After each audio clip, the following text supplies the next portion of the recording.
पढ़ो। खड़ा ज़बर, खड़ा नहीं, खड़ा ज़बर, खड़ी ज़ेर, उल्टा पेश। उसके बाद नीचे क्या लिखा है? इन तीनों को है ना, इन तीनों को भी हरूफ मद्दह की तरह थोड़ा खींचकर पढ़ना चाहिए। किसको खींचकर पढ़ना चाहिए? खड़ा ज़बर, खड़ी ज़ेर और उल्टा पेश को। समझ में आया? खड़ा ज़बर बराबर होता है अलिफ मद्दह के जैसे। बा, खड़ा ज़बर, बा बराबर है बा, अलिफ ज़बर, बा के। खड़ा ज़बर की मिसालें रवां के तरीक़े से आ। इतना इसको खींचना जितना देर में मुट्ठी ऐसे खुल जाए और बंद हो जाए। कितना देर में खोलो, बंद करो। हाँ, इतना देर खोलना है और बंद करना है। और पीछे जो सबक पढ़े हो अलिफ मद्दा, या मद्दा, वाव मद्दा, अलिफ मद्दा बराबर किसके होगा? खड़ा ज़बर के। किसके बराबर होगा? और या मद्दा किसके बराबर होगा? वाव मद्दा। अब कोई कहे उल्टा पेश किसके कायम मकाम होता है? और खड़ी ज़ेर किसके बराबर? या मद्दा। तो इसका मतलब ये हुआ कि पिछला सबक में जितना हम अलिफ मद्दा को खींच करके पढ़े हैं उतना ही खड़ा ज़बर को खींच कर पढ़ना है। जितना या मद्दा को खींच करके पढ़े हैं उतना खड़ी ज़ेर को खींच करके पढ़ना है। दोनों बात बराबर है। सिर्फ लिखने, कोई कहे कि अलिफ मद्दा और खड़ा ज़बर में क्या चीज़ का फ़र्क है? क्या कहोगे? लिखने का फ़र्क है। क्या चीज़ का? और पढ़ने के एतबार से दोनों की आवाज़ यकसां हैं, यानी दोनों की आवाज़ बराबर है। दोनों की आवाज़ क्यों? क्या अब कहोगे हमज़ा खड़ा ज़बर आ और हमज़ा अलिफ ज़बर आ, बात बराबर हुआ ना? दोनों की आवाज़ एक है, दोनों की आवाज़ एक है, सिर्फ लिखने के एतबार से अलग अलग है। समझ में आया? और जब तख्ती ख़त्म हो जाए तो उसके बाद मिसाल देना है। पहले तो रवां का मिसाल चलेगा, उसके बाद हिज्जे का चलेगा, उसके बाद फिर उस सबक, पूरे सबक का हमको इजरा करना है। किस तरह करना है इजरा? समझ में आया? तो पहले जब तख्ती ख़त्म हो जाए तो उसके बाद पढ़ना है इस तरीके से। खड़ा ज़बर की मिसालें रवां के तरीक़े से आ, बा, ता। ये समझ में आया? इसी को दो हरफ से पढ़ना है तो कैसे पढ़ना? आ, बा, ता। जो हरफ पे रुकोगे फिर उसी हरफ का इब्तिदा करना है। फिर जहाँ रुकना है फिर उस हरफ का इब्तिदा करना है। जैसे हमज़ा से शुरू करते हो तो किस पे रुकते हो? बा पे।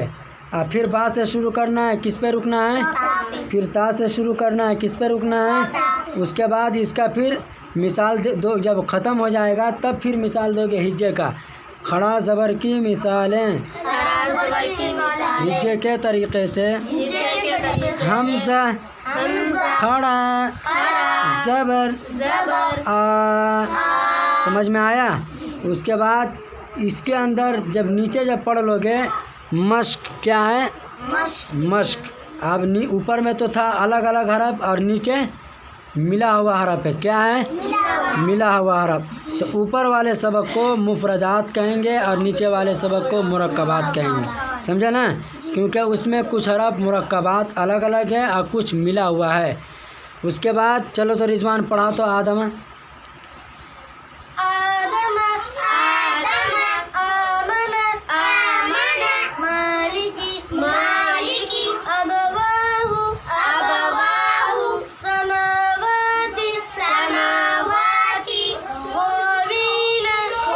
एक हरफ को उठाओ, एक को गिराओ। एक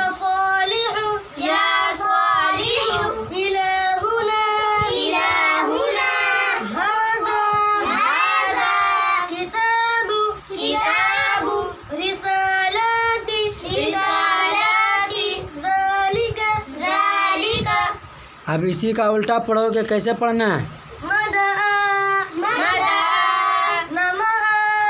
उसी को उल्टा करके पढ़ना है। हाँ पढ़ो। किलिमा किलिमा हुआ बहा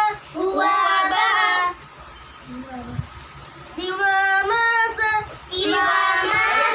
नवीगा गा का कहते? अरे मोट हाँ नवीगा। हुलिसोया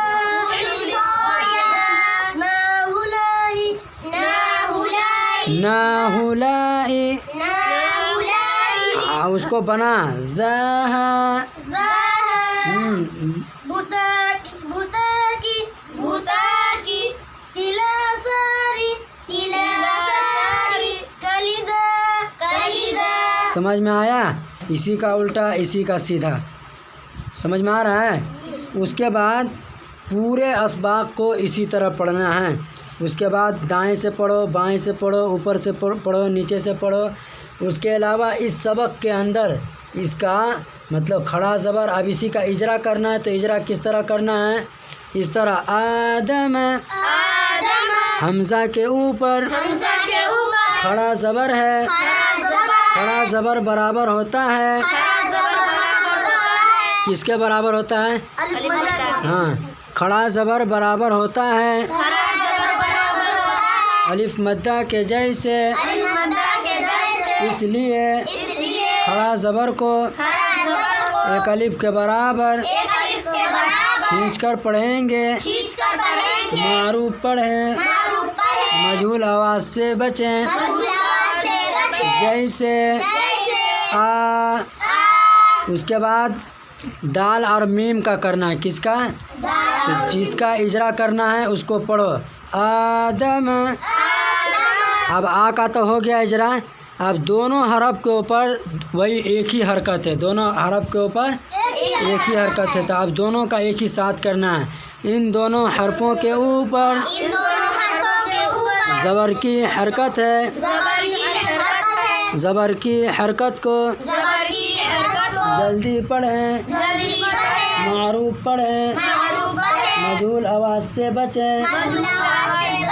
समझे? आदम आमन आ हमज़ा के ऊपर खड़ा ज़बर है।